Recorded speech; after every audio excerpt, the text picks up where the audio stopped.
welcome to the 12th episode of Masters and Matches with me, Arne Moll. And me, Pieter Doggers.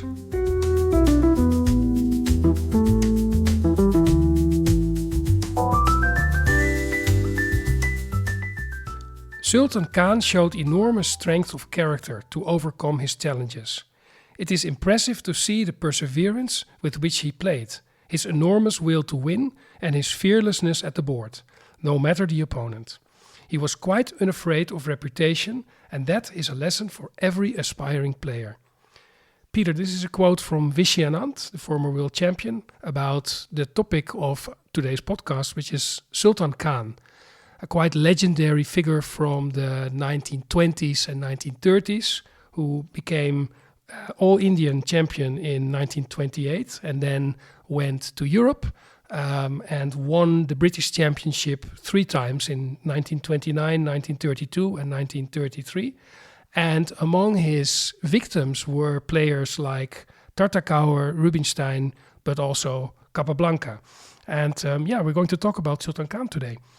Great topic, I think. Yeah, very interesting figure, as you said. Someone who came from all the way from British colonial India and became one of the absolute top players in Europe, in the world of that day. So should be a good episode. Let's start with the beginning.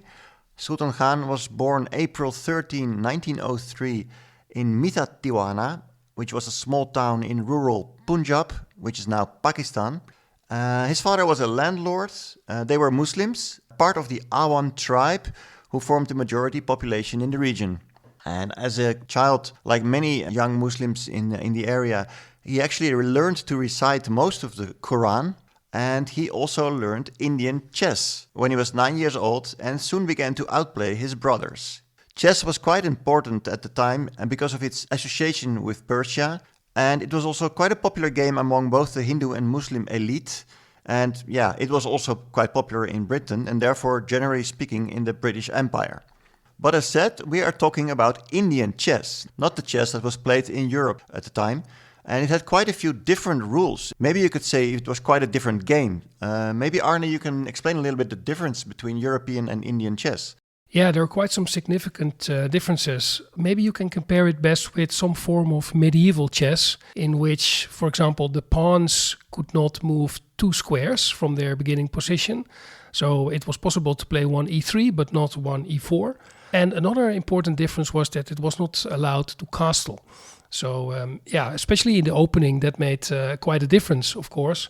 There were also some different rules in the endgame, maybe a little bit too far-fetched to go into them right now. But safe to say that it was actually a different game in the details. Not so easy to switch, I think, to Western chess.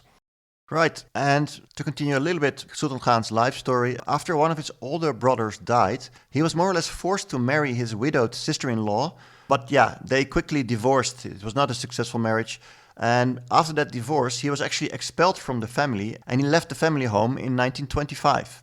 This was not a great period for him in his life, obviously, but it maybe turned out for the good when he ended up under the wings of Sir Umar Hayat Khan, who took him into his household. Sir Umar was a tribal chief, a landlord, and eventually also a member of the Council of the Secretary of State for India in London. And Sir Umar was also a patron of sports activities and also loved chess very much. Sir Umar offered board and lodging, a monthly stipend, a manservant, food, grains and ample opportunities to play for Sultan Khan. And this began a friendship of mutual respect and care that would be one of the most meaningful relationships of Khan's life. I am now quoting from the recent book about Sultan Khan, which is called Endgame of Empire and was written by the granddaughter and son of Sultan Khan. This came out actually in July 26. This book is one of our sources for this podcast alongside a book from 2020. This was Danny King's book on Sultan Khan, published by New in Chess at the time. We will later in the podcast go into these books much deeper and we'll compare them. Maybe one thing to note already now is that there are big differences in how both authors treat the subject. One example would be that in the biography of son and granddaughter Khan, they call Sir Umar his patron, and Danny King believes that there was more like a master and servant relationship between the two. Quite a sensitive topic, I would imagine, and we will come back on that later in the podcast, but just to show that there are big differences in how they see their subject, these authors. Let's say something about the chess background of the time. We're talking about the late 1920s. It is actually a similar period from our last episode about Afro 1938. It's about a decade earlier. And well, FIDE, the International Chess Federation, had been established in 1924. And yeah, one of the first activities they started to organize were some international team events. The early ones were with only a few nations, but they would soon grow bigger and they would soon be called official chess Olympiads. It is also the time that Capablanca had just lost his title to Aljechin in 1927. And he was, of course, hoping for a rematch, but yeah, that one would never come. In fact, in September 1929, about half a year after Sultan Khan's adventure in Europe started, Aljechin played a match against Bogolyubov and beat him, and he would play another one in 1934. Meanwhile, we had some up-and-coming players like Max Euwe and Salo Flohr. It was also the time of the hyper-modern openings getting into fashion, and Arne Nimzovich's Mind system was just out and started to become influential. So let's go into the political background, because this is not irrelevant to the story that we're going to tell today. So India was a British colony, and the Punjab region from which Sultan Khan came was under British control from 1849. And in the period for our podcast, which is the 1920s, there were growing anti-imperialism sentiments and a growing independence movement. This movement was led by one of the most famous people of the 20th century, Mahatma Gandhi, and he participated in the so-called Round Table Conference in 1931 and 1932, seeking constitutional reforms as a preparation to the end of colonial British rule and the beginning of self-rule by Indians. Well, at that time, the British weren't ready yet to let go of their colony, and it was only in 1947, so much later, that India declared independence and Pakistan was established, which was the new homeland for Muslims living in British India. It was a very tumultuous period in that part of the world, and Sultan Khan was right in the middle of it.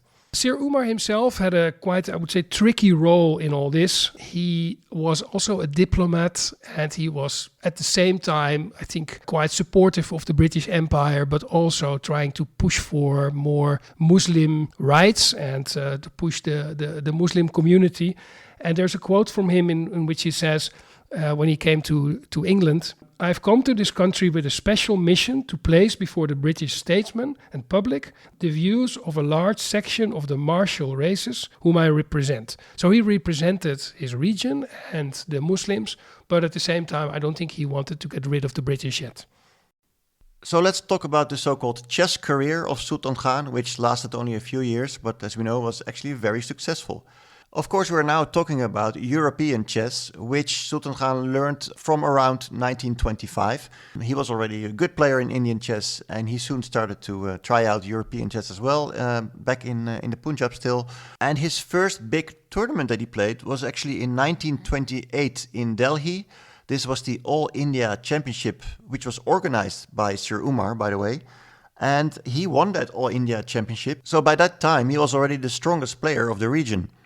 Yeah, and maybe what's funny to mention, the first game from that championship by Sultan Khan, which is known, is a game in which the following opening was played. Sultan Khan was white, 1 e4, 1 e5, and then Sultan Khan played 2 d4, e takes d4, queen takes d4.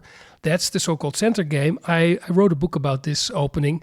I love it very much. And it's really funny to note the commentators commenting on this game. They say, yeah, it's a weak opening. Sultan Khan clearly didn't understand openings theory yet. It was just something to play without getting into a lot of theory. And this is repeated by Danny King, but also by Sam Shankland, who analyzes games in the new book by son and granddaughter of Sultan Khan.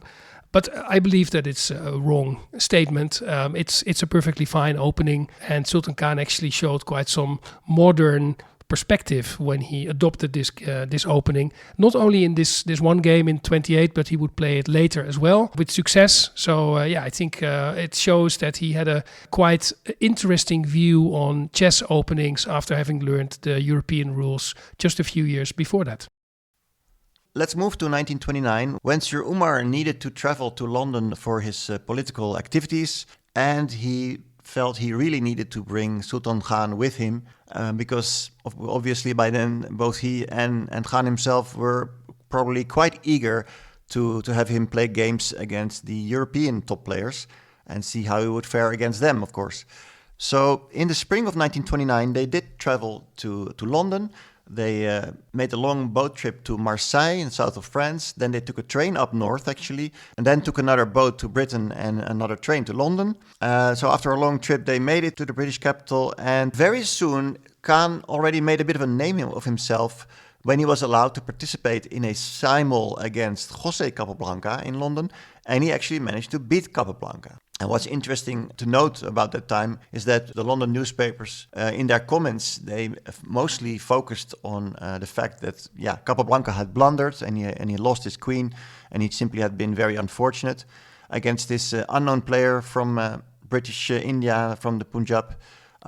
So they were not really praising Khan that much yet, but that would of course soon change, because he was going to score much bigger successes. Soon after that simul game, he played his first tournament. It was the London Gambit tournament of 1929. Sultan Khan didn't play particularly well in that tournament, so he still needed to get used to it, I guess. But soon after that, he scored a tremendous success because he became British champion in Ramsgate 1929. This was a tournament which was quite strong, although it did not feature the two strongest British players, Thomas and Yates. But still, this was an amazing result.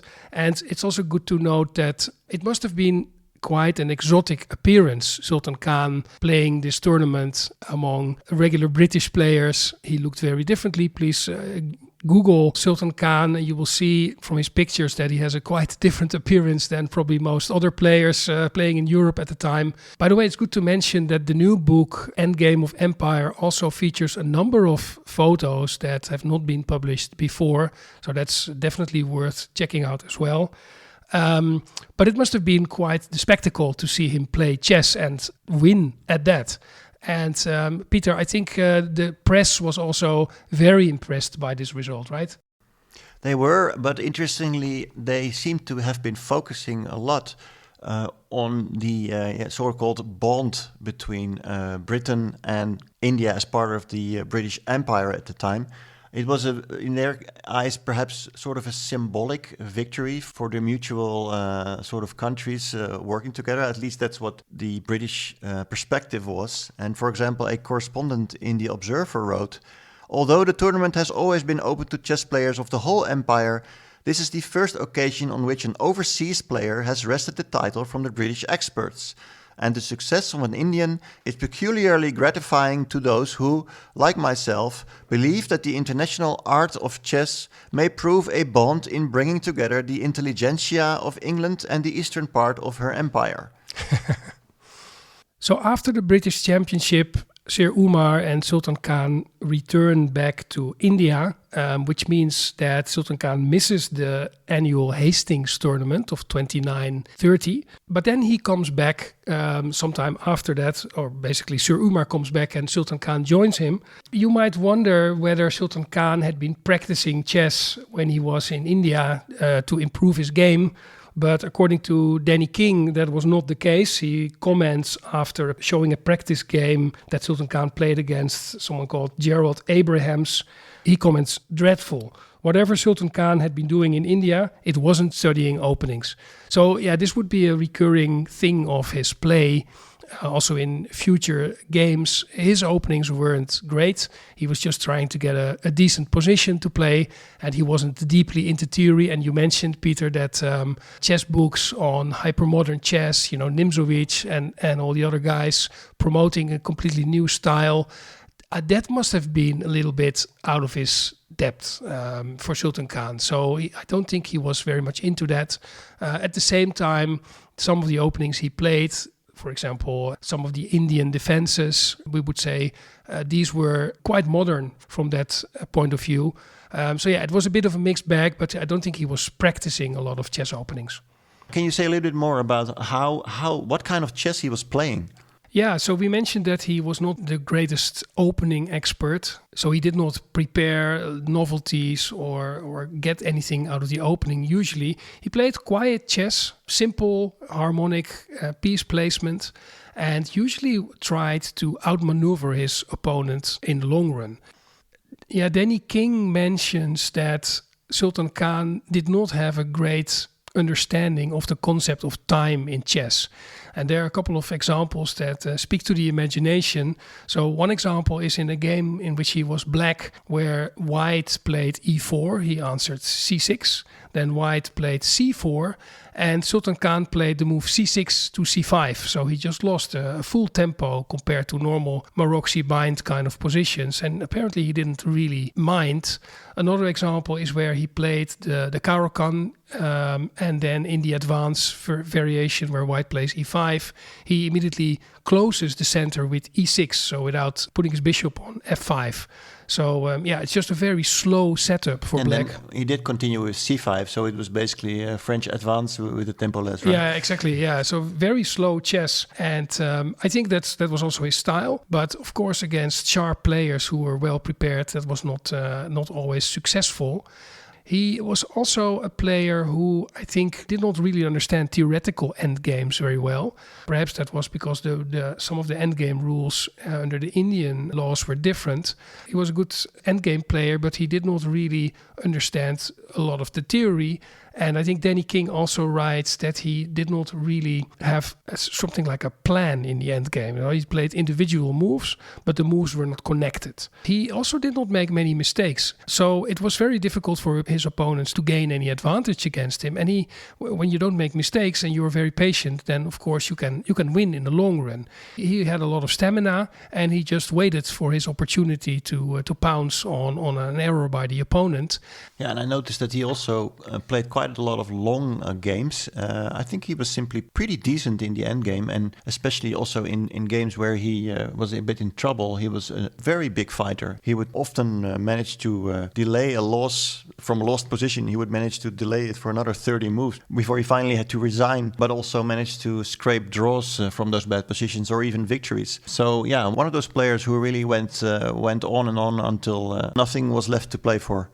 Yeah, maybe he was a little bit like Magnus Carlsen in that sense. Yeah, very tough to beat, very tenacious, and just all around really tough opponent. Yeah, so in 1930, Sultan Khan played a number of strong chess tournaments in which he proved that the success of the British Championship in 29 wasn't lucky. So he played in Scarborough, in Hamburg, and in Liège in the year 1930, and he had very good results.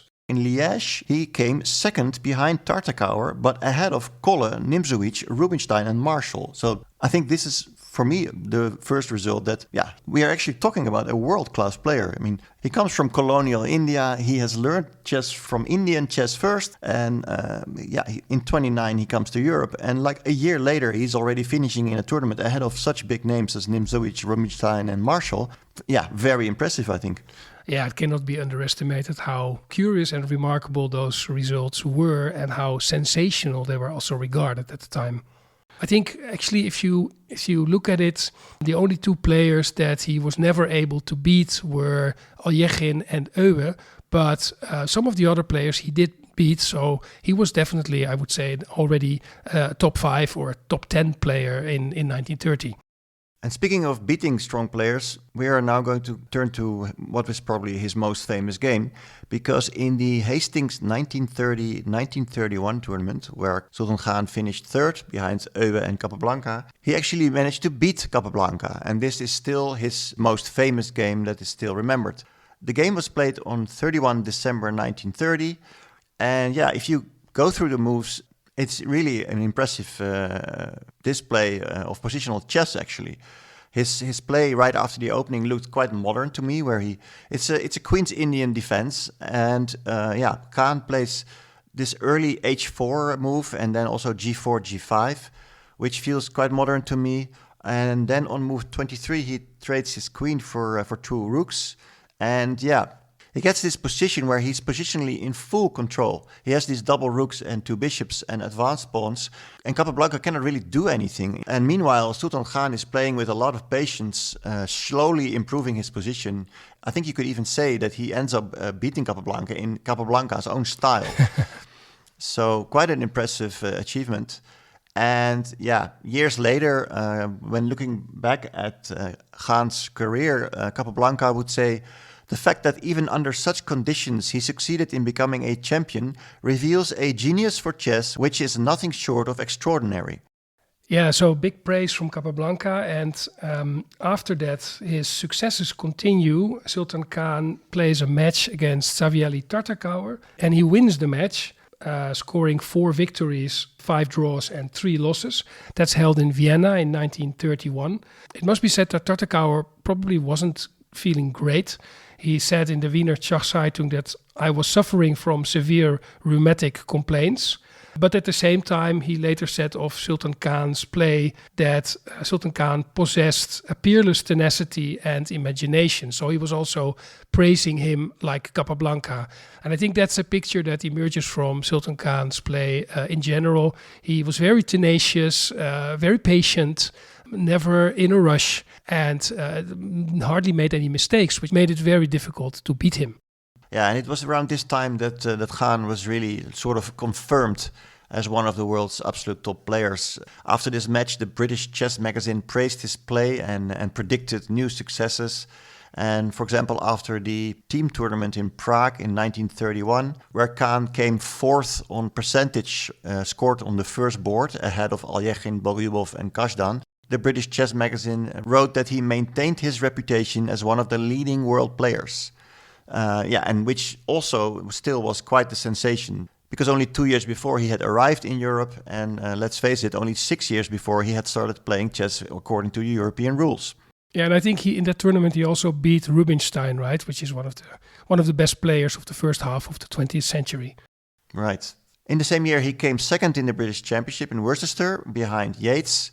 And then at Hastings 31-32, he came 4th behind Flohr, Kazdan and Euwe. And then in the new year, at the Sunday referee tournament in London 32, he came 4th behind Alyekhin, Flohr and Kashdan. So, yeah, I think what we see often in Khan's tournament results, if we look at the cross tables, I often find that he's finishing like in 3rd place or in 4th place. And it's always like these very big names, very world-class players who are ahead in the tournament. And then there's Sultan Khan, and then there's all these lesser players. So we used to call Jan Timman best of the West or best of the rest. I feel that Sultan Khan was in many cases, like a best of the rest player in these events, where he's just really just below the absolute top, but clearly better than everyone else. Just best of the East, right? Yeah, in this case, best of the East, yeah, true. Yeah, Khan was playing a lot of chess, and some would say probably too much chess. This is also a view that emerges from the biography of the son and granddaughter of Sultan Khan. He was not feeling great. He felt a bit sick, perhaps because of the weather, and tired and downcast. And you could say that from this moment onwards, things went quite downhill for Sultan Khan. Yeah, so in 1932, he also played a match against Salo Flohr in London. He lost that match, 3.5, 2.5. And this is perhaps a sign that things were not going too great for Sultan Khan in this period of his life.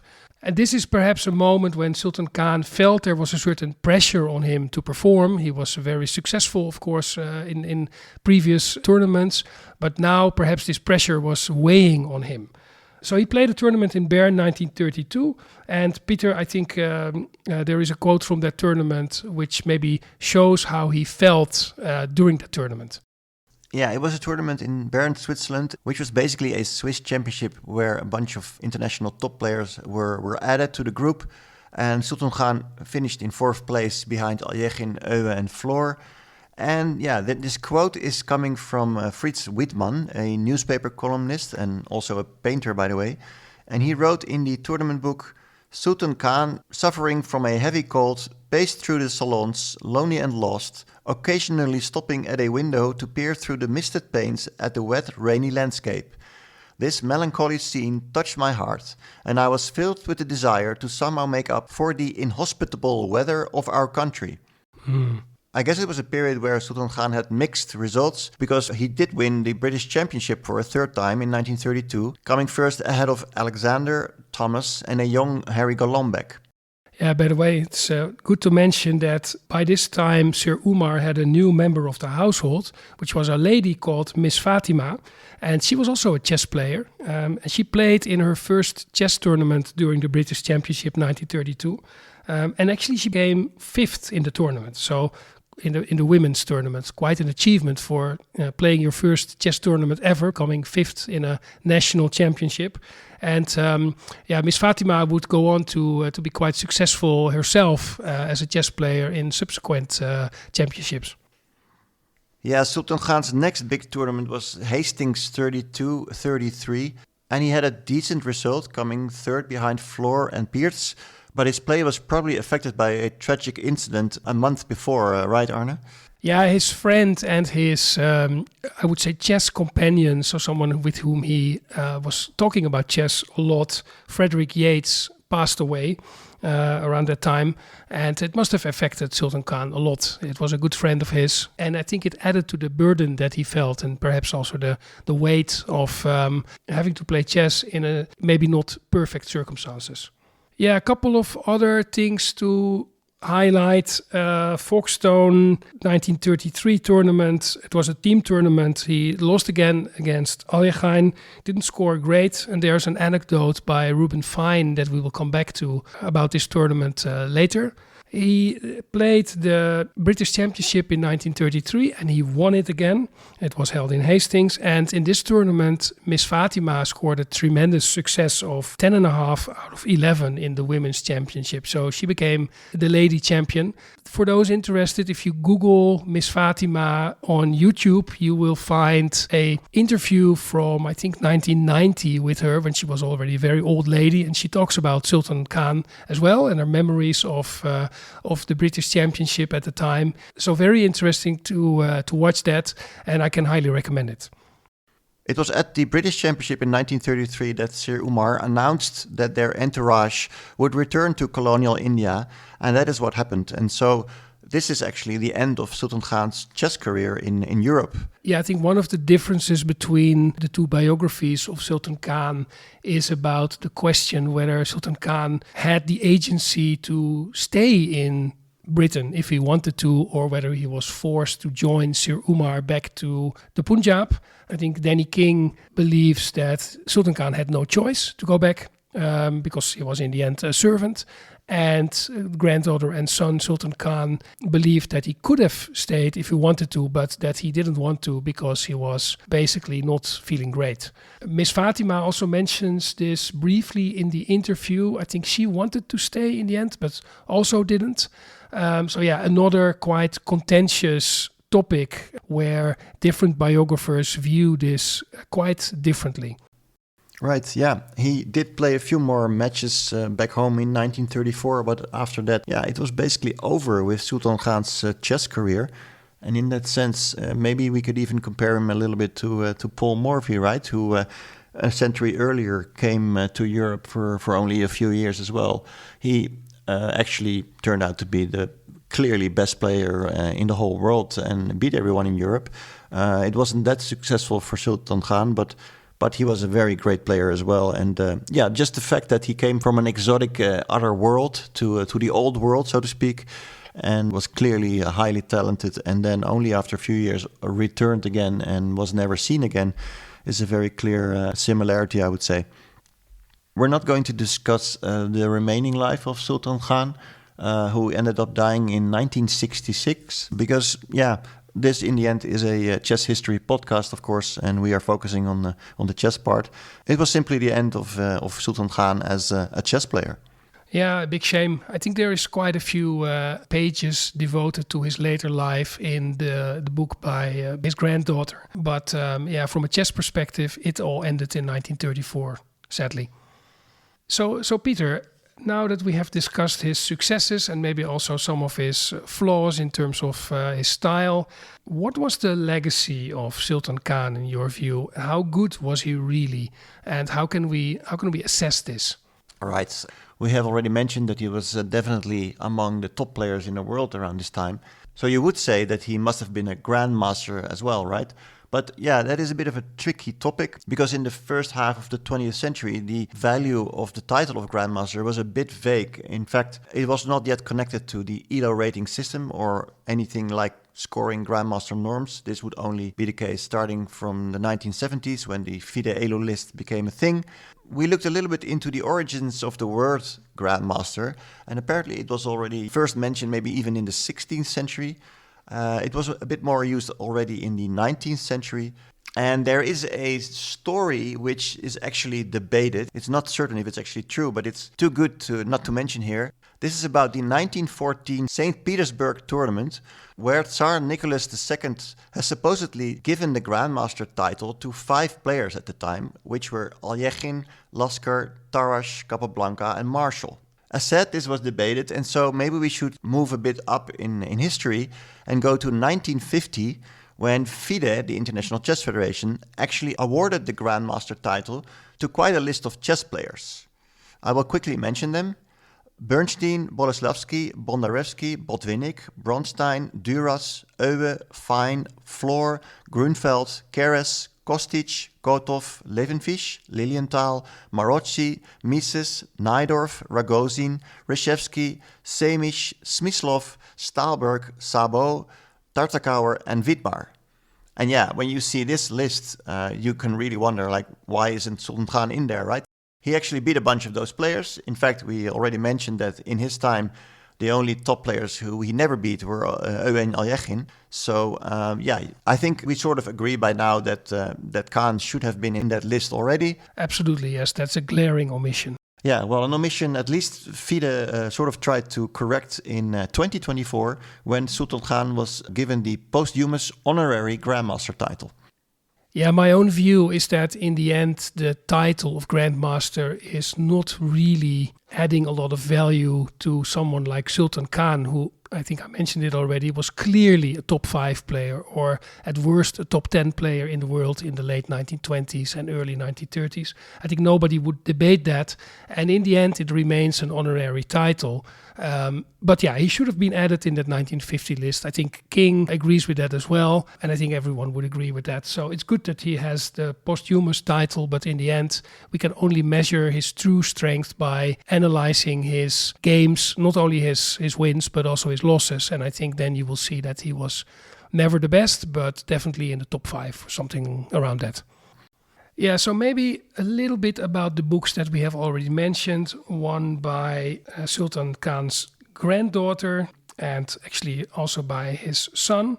A book called Endgame of Empire, Sultan Khan, Asia's First Grandmaster, which came out in July 26. And the book Sultan Khan, the Indian Servant who became chess champion of the British Empire by Danny King, was published in 2020.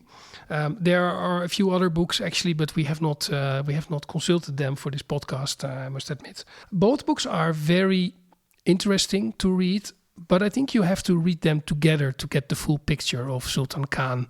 They offer different views and different perspectives. Both have good points, both have flaws, I think. I could definitely enjoy reading both. But let me just quickly summarize what I think both the authors argue. So Danny King basically writes a lot about the chess that Sultan Khan played, and he is sometimes very positive and quite admiring of how Sultan Khan plays, but he can also be very harsh and critical. And sometimes within a single game that perspective switches. I think his point is that Sultan Khan was a fantastic natural talent, maybe the biggest ever, but he lacked chess education and chess opening preparation, for example, but also some theoretical knowledge in the end games. And that was really holding him back from, for example, becoming the best in the world, or maybe top 3. So maybe he was top 5, maybe he was top 10, but definitely not top 3. I think that is clear from looking at his games. And Danny King argues that quite convincingly, I think. Then the book Endgame of Empire by his granddaughter has a very different perspective. I think it's much less focused on chess, although in the last chapter Sam Shankland analyzes some of Sultan Khan's greatest games, which is great. I mean, a fantastically strong grandmaster. Analyzing those games is always a pleasure. But the book focuses more on the personal side of Sultan Khan and his struggles to deal with the English climate, for example, to deal with perhaps some prejudice against someone not from Europe. And I think that's also a fair point. There was definitely prejudice against him. There's evidence from that in later writings, particularly by people who were quite dismissive of Sultan Khan, for example, saying that he was illiterate and that he was a serf, which is both not the case, as is clearly argued from the book. But yeah, I think that is so, as I said, a different perspective, and you have to see both to get the full view of Sultan Khan. One thing I noticed in the book by Ather and Atiyab, Sultan's book about their father and grandfather, is that actually Danny King's book is not mentioned at all. He is not even listed in the bibliography. And that is a little bit remarkable, especially if you know a little bit about what happened a few years ago when King's book came out. As you said, published by New in Chess, came out in 2020. And not long after, a blog post on chess.com appeared by Atiyab, Sultan Khan's granddaughter, where she basically tried to correct a lot of things. For example, that the title Mir Sultan Khan was incorrect, but that there were also other clear errors in King's book, and errors that had been made time and time again, in her view, by European writers looking at the Indian, or actually Pakistani, perspective instead. Because that's, I believe, another issue, a big issue there, is that we can see the difference, for example, in the subtitles, where King says the Indian servant who became chess champion, while the other book describes it as Asia's first grandmaster.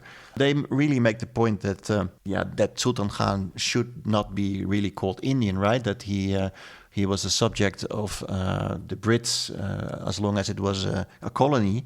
And after that, he identified himself as a Pakistani, because he always lived in the area that is nowadays Pakistan. And I realize that these are very sensitive issues. And we hope that we are dealing with them well in this podcast. And we're trying to be careful here. And we try to be neutral here as well. And so maybe it's good indeed that we are talking about both books.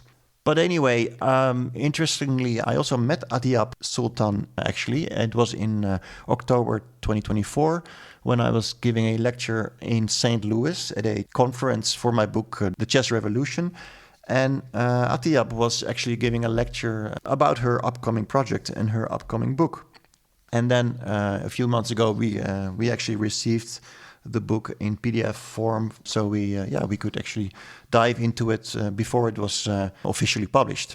So one more thing that was in my eyes simply remarkable is that early in the book, the father of Khan writes, "No serious effort was made to chronicle his life or to analyze his games." If you write this sentence knowing that Danny King's book exists and you don't include it, then I think it's pretty clear that they must have been really unhappy with how this book presented Sultan Khan's life, apparently. I think one contentious point is whether Sultan Khan was in any way a servant to Sir Umar or not. I think, from the title in Danny King's book, it's clear that he believes that he was. And from the book by son and granddaughter Khan, it is clear that they believed that he was not, that he was much more able to make his own decisions and that he had agency of himself. So let's go into that a little bit more. Let me just first say that I think to put Indian servant on the cover of Danny's book is indeed quite probably insensitive. And I can understand that it's maybe not appreciated a lot. But at the same time, I must say that not including Danny King's book in the bibliography of your biography is probably also quite insensitive. So maybe that equals each other out. Of course, it should be noted that, especially Sultan Khan's son and the granddaughter, they have been very close to Sultan Khan, and so I am inclined to believe them in what they're writing about Sultan Khan. And they, for example, point out that the relationship with Sir Umar was a friendly one. They were very big friends. Also later on when they returned back to the Punjab. So yeah, maybe it was somewhere in between, but at the same time, there is an anecdote written down by the chess player Rubinstein, which gives another light again. So it's really, for us, it's really difficult to really know what was the situation exactly. But let me just quote what Fine wrote, and this was after the Folkestone International Team Tournament, when the American team was invited to Sir Umar's house. And Fine wrote, "When we were ushered in, we were greeted by the Maharaja with the remark, 'It is an honor for you to be here. Ordinarily, I converse only with my greyhounds.' Although he was a Mohammedan, the Maharaja had been granted special permission to drink intoxicating beverages, and he made liberal use of this dispensation. He presented us with a 4-page printed bibliography telling of his life and exploits. So far as we could see, his greatest achievements was to have been born as a Maharaja. In the meantime, Sultan Khan, who was our real entree to his presence, was treated as a servant by the Maharaja, which, in fact, he was, according to Indian law. And we found ourselves in the peculiar position of being waited on at table by a chess grandmaster." Yeah, so maybe it was also depending on the social situation of the two and who was around. Maybe if there were guests, this Sir Umar, who was known to be a lively person, liked to drink a lot and very, a bit of an exuberant lifestyle, and very different from Khan himself, who was much more quiet and modest, gentle person.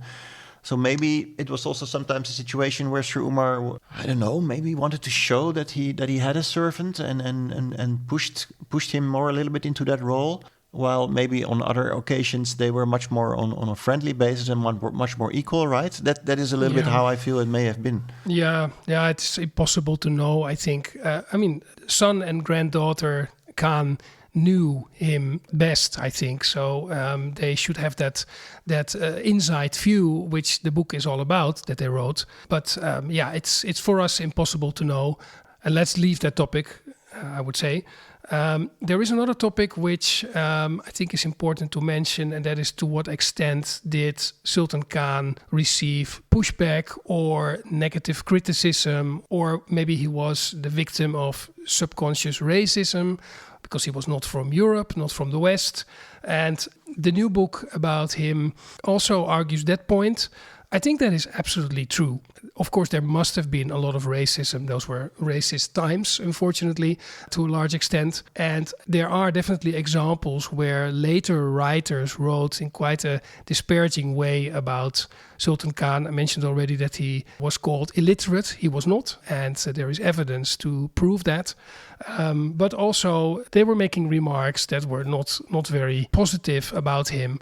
And Sultan Khan must surely have felt that. Yeah, so I think that point is clear, and perhaps that could have been emphasized by Danny King a bit better. At the same time, I think there is also quite clear evidence that a lot of magazines and a lot of players were very praiseworthy and positive about Sultan Khan. British Chess Magazine wrote very positive about him, and also some of his colleagues praised him.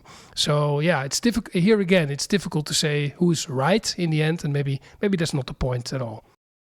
Yeah, one example is a quote by Harry Golombek, who in Khan's time was one of the young and up-and-coming players, but after that, for decades, he was also a chess correspondent. And in 1966, Golombek wrote, "Sultan Khan, I discovered, was totally uneducated, rather lazy, and blessed, or cursed, with a childish sense of humor that manifested itself in a high-pitched laugh." About this quote, Atiyab Sultan writes, "This statement reveals more about the author whose perception of education was limited to its Western forms and whose comments on indolence and humor appear as defensive belittling." Yeah, it's definitely not a pretty quote, I would say. It's rather condescending and not very friendly. At the same time, this is one example. Maybe there is one more or two more, but not that many more that I could find. And this quote is also from much later. So again, we cannot be sure how serious this racism thing was back in the day. But yeah, it must have been there. I have no doubt about it. What I don't know is to what extent it affected his play, or whether if it wasn't there, he would have decided to stay, for example, in Europe. Yeah, that's for me impossible to know. Mm-hmm. And by the way, it is good to note that although Danny King addresses these issues on a much lower scale, he clearly focuses much more on the chess story, so to speak. He does mention a little bit something that is close to racism. He quotes the London Evening News from January 1933, where the newspaper writes, "Once again, the foreign players have carried off the chief honours in the Hastings tournament. And once again, one is at a loss to point to any young British players who may be able to repel this annual invasion in the future. Players who have served us well in the past are getting beyond the strain of serious tournament play, and the younger British players who figured in the top 2 tournaments at Hastings did not do very well. Sultan Khan, the British champion, of course, did well, but he is not English by birth, which makes a difference, ? And Danny King writes about this, "The last comment shows that Sultan Khan would never quite be one of us, between quotation marks, one of us. But when he performed well, he could be claimed for the Empire, not to mention the British Empire team." Yeah, I think Ather Sultan and Atiyab Sultan argue that their grandfather was actively frustrated at the time and that he was actually unwelcome, and that therefore he felt that he had to leave. But I must say that there is not a lot of concrete evidence from the time itself. In fact, as I mentioned, there were lots of positive reviews of his play and also of the play of Miss Fatima. So yeah, it could have been, and it could certainly have been that Sultan Khan himself felt this and that he experienced this in some way. But yeah, again, it's difficult to find evidence for this.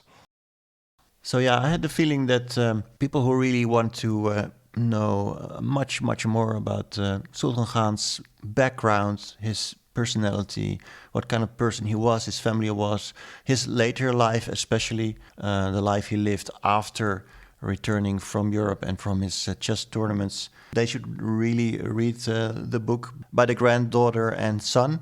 And to get a complete picture, you also really have to see Danny King's book, of course, and that is especially maybe an interesting one for the chess fans, because it really focuses more on the actual chess events, the results. There are more games analyzed also, I believe. But yeah, maybe for the interested chess fan that likes both the chess story and more about the history, we probably recommend reading both books, right? Yes, absolutely. I think for true chess players, King's book is a must because he describes his chess development in a much more technical way. And he argues that although Sultan Khan was a genius, he also had flaws and he had to work on some areas to improve. And because he returned to his home country, he didn't. And that's an eternal shame, I think, in that sense. So in my view, the real tragedy of Sultan Khan, if there was one, is maybe not that he was discriminated against or was not allowed to play more tournaments, but that he, at the time, he did not have sufficient access to existing chess literature, and he did not have the opportunity to improve, for instance, by analyzing together with a really strong player. I mean, Yates was a good player, but he was not at the level of Owe or someone like that. And that's why he always remained, in my view, like an eternal talent. And he did not really develop. And by the way, you can see similarities probably in your own chess friends, where people are very promising when they are young and then somehow they stagnate. And it's always a shame to reflect on that, because there was so much potential also for Sultan Khan to perhaps reach the very top. But he never did. And I think in that sense, you mentioned it already, Peter, he very much resembles Paul Morphy, who came, saw and conquered, but then actually real life started and he dropped out. And the same happened with Sultan Khan. And I think Sultan Khan himself must have felt that as well, because some of the memories that are described in the biography by son and granddaughter reflect this as well, a certain bitterness and perhaps a feeling of not having delivered everything that was possible. But again, to be compared with Paul Morphy is not a bad analogy, I would say. No, definitely not. No, yeah, all in all, it remains an absolutely fascinating story that someone from a completely different background and area in the world, and having started learning a very different type of chess, can become so successful.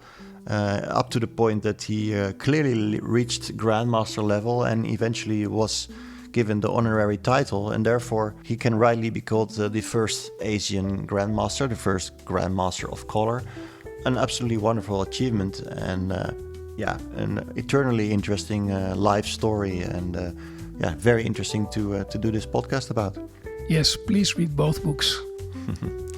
All right, thanks, and see you next time. See you next time.